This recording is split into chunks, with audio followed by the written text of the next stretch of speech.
I'm going to show you a two-part strategy that you can use to manage mistakes during games. Hey there, I'm Eli Straw, mental performance coach and the founder of SuccessStartsWithin.com. Now, why is it that we want to manage mistakes during games? Because what can quickly happen is one mistake turns into more mistakes simply due to your reaction to the mistake in the first place. Now, there's no denying the fact that you don't want to make mistakes during games, and I get that. You're out there to play your best. You're not out there to make mistakes. But we also know that mistakes are going to happen. And so the worst thing that could happen is that you react negatively to a mistake, which then increases your chances of making more mistakes and decreases your chances of playing well moving forward.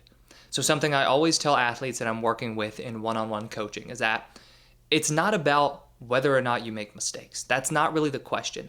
It's about how are you reacting to the mistakes that you do make during games, since we know that they are inevitable. Now, when you do make mistakes during games, there are two main mental game challenges that can quickly form, which are honestly the main reason why you will underperform moving forward. One of them is going to be anxiety, right? If you make one mistake and you dwell on that mistake, it's going to be much more likely that you worry about making another mistake moving forward. As you worry about making another mistake, you can quickly become tense and rigid, which can often lead to robotic play.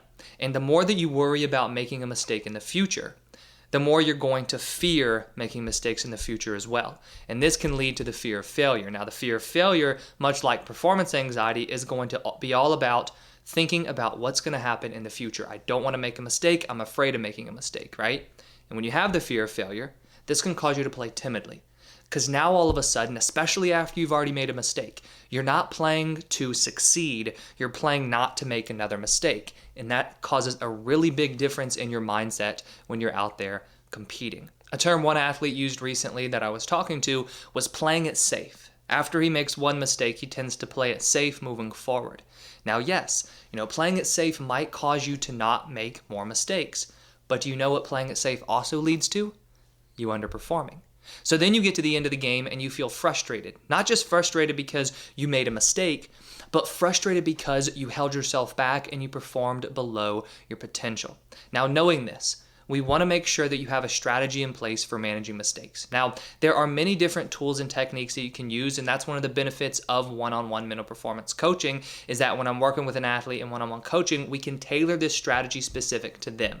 So if you are interested in learning more about one-on-one mental performance coaching, I've put a link in the description below to learn more about that. But to keep things very simple for you right now, there are just two simple steps or two parts to the strategy that I want you to follow. Part number one is to accept mistakes. Now, I know this might seem simple, and I know it also might seem incredibly difficult to do, but the most important thing when it comes to moving on from a mistake is accepting the fact that, mistakes are going to happen. But not just accepting that mistakes are going to happen, accepting mistakes once they do happen. And there's a little bit of a difference there. When you accept that mistakes might happen, this is more looking into the future. Okay, I know that I might make mistakes, but what actually happens when you do make a mistake? How do you respond then? That's where you really need to be accepting these mistakes. So this means that in the moment after you make a mistake, you accept the fact that I made that mistake, it happened, it's in the past now, and now I need to move on. The more resistance you give to something in the past, the more anxiety you're going to have, the more fear you're going to have moving forward, and the worse you're going to perform. When you have this type of resistance, it's almost like you're trying to control something that's completely out of your control because it's already happened and it's in the past. And the more you try to control that past, the more you try to control the future of your game. And once again, when you try to control that future of your game, equally that's out of your control because it hasn't happened yet. And that's going to lead to anxiety and fear as well. And when you really do accept the mistake that you just made, you put yourself in a position to respond differently moving forward. And this leads us into the second part of the strategy, and that is to question yourself. When I say question yourself, I mean question your reaction. And you can do this by asking one simple question. Is this helpful? I love this question so much because, when we're responding to a mistake, it's a very emotional reaction, right? You're frustrated, you're upset about the mistake you just made. And by asking yourself, is this helpful? We start to kickstart that logical brain just a little bit, which can help to reduce those emotions that you're feeling. And when you ask yourself, is this helpful? Naturally, the response is going to be no, because you know that when you get mad and upset about a mistake, you tend to underperform moving forward. So it's not helpful. And just by asking yourself that question, it can start to get you thinking on the right track towards moving on from the mistake. Now, just kind of a bonus question would also be, what would be helpful? So if you ask yourself the question, is this helpful? And obviously the answer is no. And then you say, what would be helpful?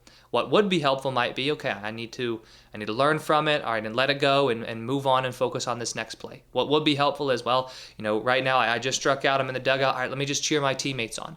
What would be helpful? Well, I really need to analyze, why I just threw that interception so that next drive I can go out there and have a better chance of not throwing an interception.